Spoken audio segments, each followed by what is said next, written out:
In this lesson, we'll give some numerical examples to show how to calculate the moment of inertia for a composite area. Now, to determine I for a composite area, the first thing you want to do is to divide the area into its composite shapes. Then you can use the parallel axis theorem to determine the moment of inertia of each shape about the axis. And in particular, the moment of inertia of a rectangle about its centroidal axis is equal to 1/12 the base of the rectangle times its height cubed. And finally, after each moment of inertia is calculated, sum them up and get the total moment of inertia. And remember that if we have a hole, that particular moment of inertia will be a negative term. All right, now using these ideas, let's solve some problems. And we'll begin with this one. Here we have a composite area, and we want to find the moment of inertia of it around the x-axis. And to do that, we have to use the parallel axis theorem, along with the moment of inertia for a rectangle. We'll divide our composite area into two different rectangles standing side by side. Here, of course, is the location of the centroid of each one of the rectangles. We'll begin with the blue one. Applying the parallel axis theorem, we write the following. First, the moment of inertia of the blue rectangle about its centroidal axis. And that, of course, is 1/12. The base of the rectangle, which is 1, times its height, 4 cubed. Now we have to transfer the moment of inertia down to the x-axis. In other words, the distance between the axes is 2 meters, and so this term becomes the area, which is 1 times 4, and then our distance squared, which is 2 meters squared. Now let's do the orange rectangle. We repeat the same process, don't we?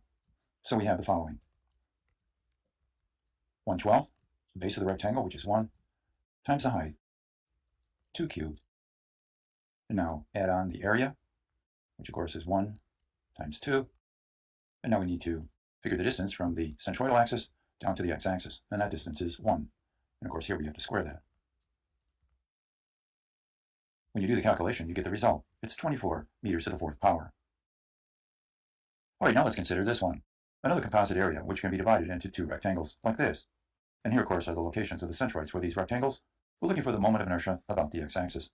And so again, we have to apply the parallel axis theorem 2 times. We'll begin with the blue rectangle. In that case, we have 1/12. The base, which in this case is 4, times the height, 1 cubed. Now we add to this the area, which is 4, times 1. And now the distance between the axes squared. The distance from here up to here, of course, is 0.5. We can put in the negative sign because this is a negative distance from here to here in the y direction. It really doesn't matter though, but just to show that, we can put it in it. But then we realize that this is a term which is squared. And now we have to consider the orange rectangle. In that case, we have the following. 1/12 the base, which is 3. Height of 1. We cube this, of course. And then we add on our area, which is 3 times 1. And now the distance from this axis down to this one. And that's positive 0.5. And of course we square this number. There we go. All we need to do now is carry through the calculation, and we get the answer at 2.33 meters to the 4th power. All right, now consider this one, which consists of a large blue rectangle and of course a hole within it. To solve the problem, we'll consider the moment of inertia of the rectangle and subtract off the hole. And so the terms would be as follows. First, for the large rectangle, we have 1/12. The base of it, which of course is equal to 3, and then the height cubed, that would be 2 cubed. Now we add to this the area, which is 3 times 2, and then the distance from the centroid of the blue rectangle down to the x-axis, and that distance, of course, is 1 meter, and of course it's squared. Finally, we have to subtract off the moment of inertia for the hole, so we write a minus sign, and then the hole becomes 1/12. The base, which is 1, times the height, which is 1 cubed. And then we add to this the area, which is 1 times 1. And then the distance from the centroid of the hole down to the x-axis, and that distance is 1. And of course we square it. If you work all this out, you get the result, and it turns out to be equal to 6.92 meters to the 4th power. As a final problem, let's consider a T-beam, one that's made up of two rectangles, as you see here. This often happens in structural analysis that you can have a cross-section like this. And oftentimes you have to locate the centroid for the cross-section, and then calculate the moment of inertia of the cross-section about this axis that passes through the centroid. First though, we'll find the location of the centroidal axis. And to do that, we have to use an equation like this. So really we're doing a review here, aren't we? We'll divide the cross-section into two different rectangles, and find our distance, y bar. To begin then, we'll consider the blue rectangle first in our formulation. And here, of course, we have to first determine y tilde for it. Well, if this height is 4 meters, then the distance from the centroid of the blue rectangle down to our base axis here is 2 meters. And so we write in a 2, and then the area of the blue rectangle, a base of 1, and a height of 4. And since we thought this through, let's just put it down below here. That's where the area goes. Now let's consider the orange rectangle. We have plus, the distance from here all the way up to here is equal to 4.5 meters. So we write that in here as y tilde. And then we have the area of the rectangle, base of 4, and a height of 1. And down here, of course, goes our area. When you run through the calculation, you get the result.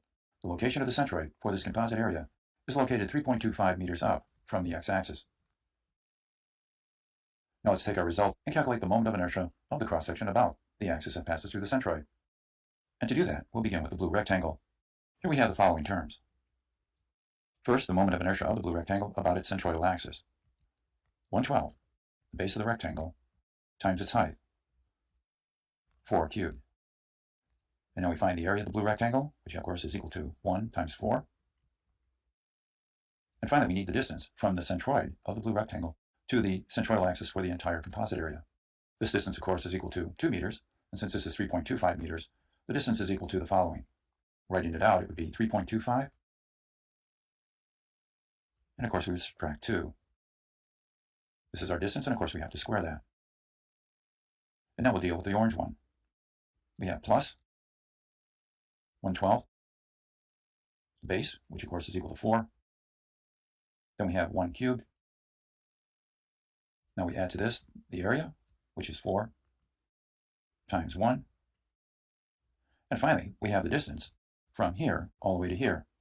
Well, the distance from here up to here is 4.5 meters. And since this distance is 3.25, our distance that we need can be written as follows. 4.5 minus 3.25. And of course, we square this distance. Next, we do the calculation. And when you carry it all through, you get the result. It's 18.2 meters to the 4th power. And that's pretty much how you solve these problems. And having finished this one, we'll end our lesson.